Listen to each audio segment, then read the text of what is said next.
In today's video, we are going to explore best Viktor Frankl's quotes about attitude, courage, and belief. Let's get started. A man's character became involved to the point that he was caught in a mental turmoil which threatened all the values he held and threw them into doubt.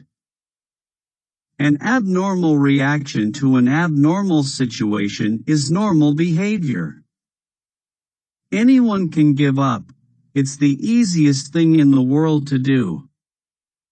But to hold it together when everyone else would understand if you fell apart, that's true strength.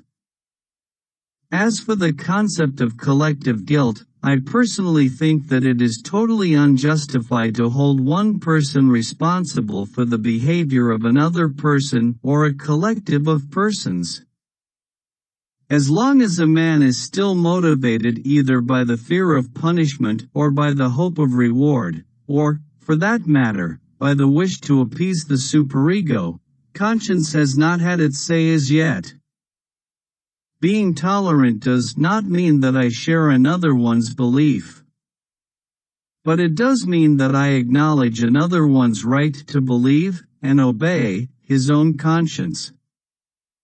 Confounding the dignity of man with mere usefulness arises from a conceptual confusion that in turn may be traced back to the contemporary nihilism transmitted on many an academic campus and many an analytical couch. Either belief in God is unconditional or it is no belief at all.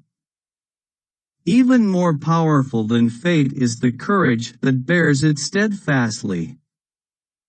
Even when it is not fully attained, we become better by striving for a higher goal. Fear may come true, that which one is afraid of. For the world is in a bad state, but everything will become still worse unless each of us does his best. God is the partner of our most intimate soliloquies.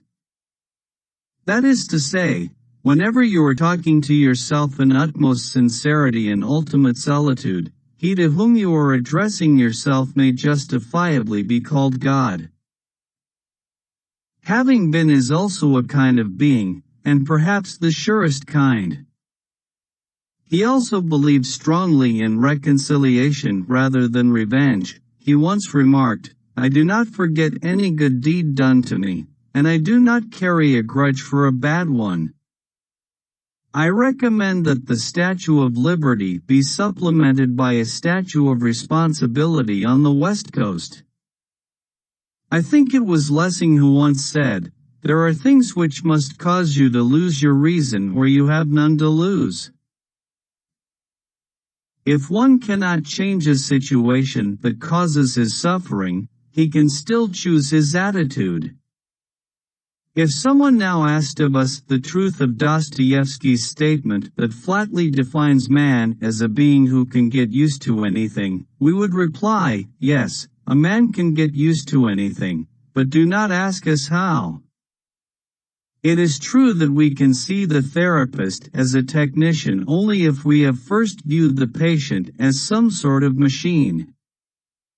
Just as a small fire is extinguished by the storm whereas a large fire is enhanced by it, likewise a weak faith is weakened by predicament and catastrophes whereas a strong faith is strengthened by them.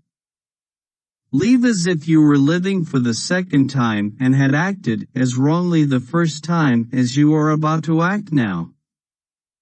Logos is deeper than logic.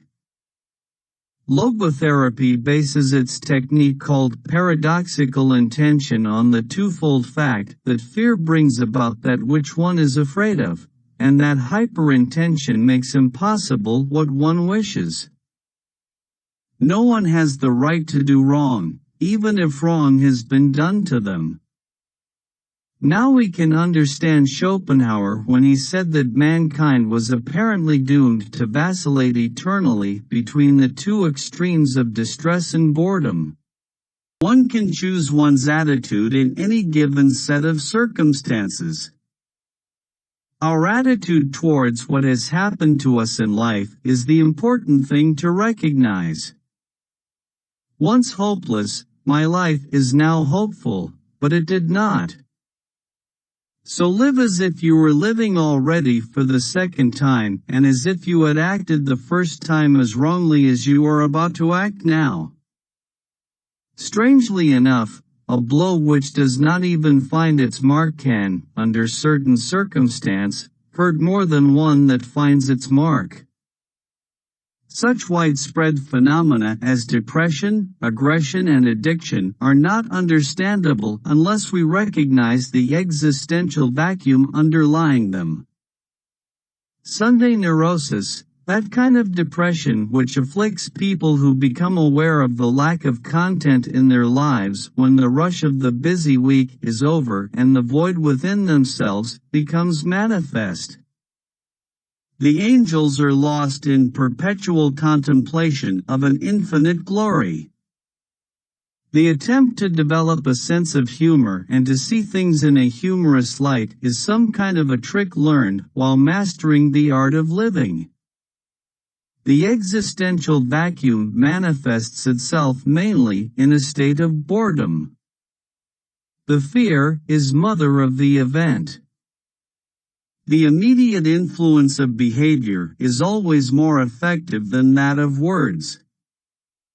Please let us know your favorite quotes from these best Viktor Frankl's quotes about attitude, courage, and belief in the comments section. Thank you for watching. Don't forget to like, share, and subscribe to our channel.